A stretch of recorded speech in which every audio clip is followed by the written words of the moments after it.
Tiny Tinas Wonderlands has added more customization options and changed up more mechanics than any other previous Gearbox game to date. From the aesthetics to the new attribute point system to new status effects. For starters, you make your own personal character instead of picking from a pre-made hero.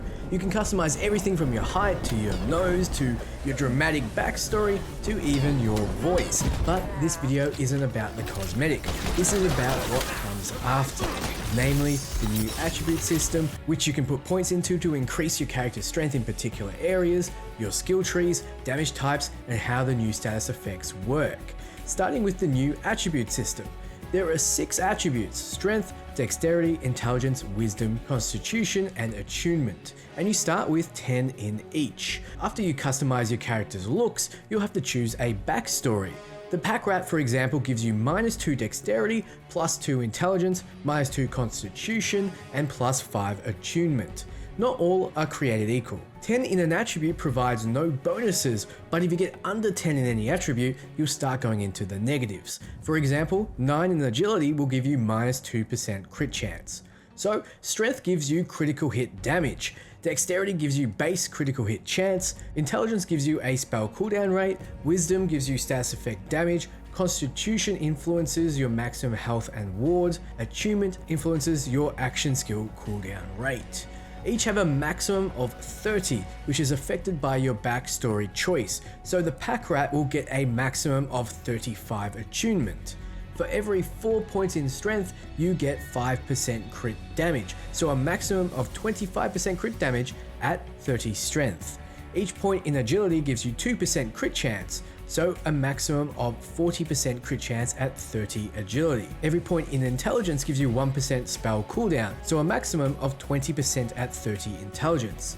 Every wisdom gives you 2% status effect damage, so a maximum of 40% at 30 wisdom.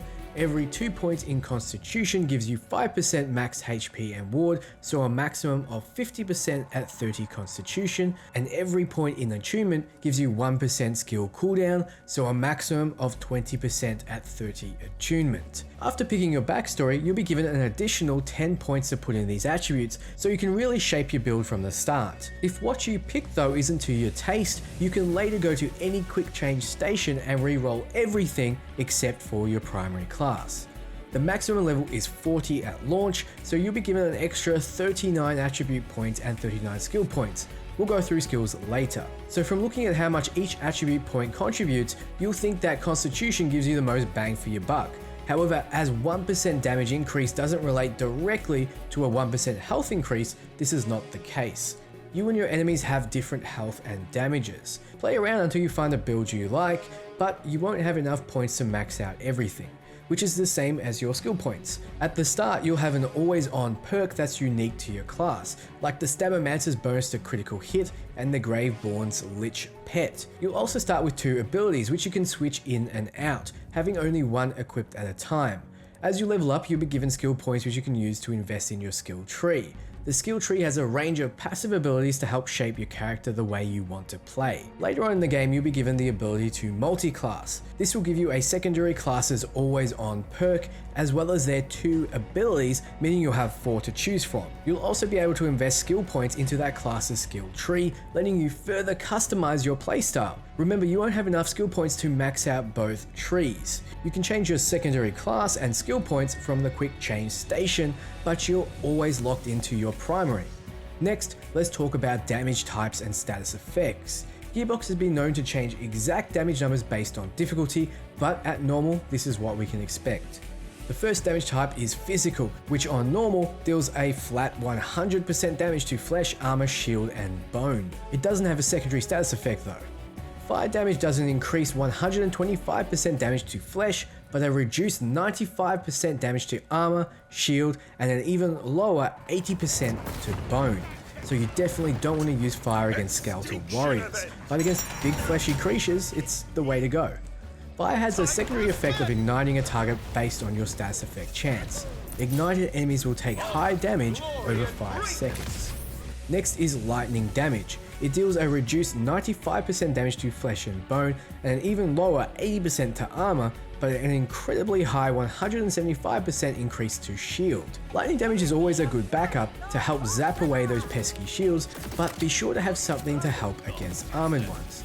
Lightning can cause the electrocuted status effect based on your status effect chance. It deals very high damage over 2 seconds, so slightly more efficient than being ignited as the damage is done very quickly. Frost damage deals a low 80% damage to flesh and a reduced 95% damage to shield, but does an increased 115% damage to bone. I assume this is because it makes it brittle. This is a change from how it was in Borderlands, so get it out of your head that Frost is good against armor. It's for bones. The cold kills boners. Frost damage slows enemies and can eventually freeze them based off frost efficiency. Frozen enemies are unable to move and take 3 times melee damage. So yes, the Berserker combos with itself. Next is poison damage. It deals reduced 95% damage to flesh and bone and a low 80% to shield, but a boosted 125% to armor. So poison and lightning weapons together will ensure you can take out most things easily. Poison damage also has the chance of poisoning enemies, dealing low damage over a long duration, so electrocution being the shortest, ignite being the middling, and poison being the longest, each having their own uses. Last is the new dark magic damage type, which deals a flat 90% damage to all targets. It's reduced because the status effect Leech steals health from enemies and gives it to you, making you quite a bit more survivable. The Graveborn specializes in dark magic and might be something to look at if this appeals to you. So that's all you need to know about attributes, skills, and damage types. Let me know below what you think and what kind of build you'll be running. Be sure to do the typical YouTube stuff, it helps a lot. For everything Wonderlands and RPG, keep it on Dantes. Ciao friends.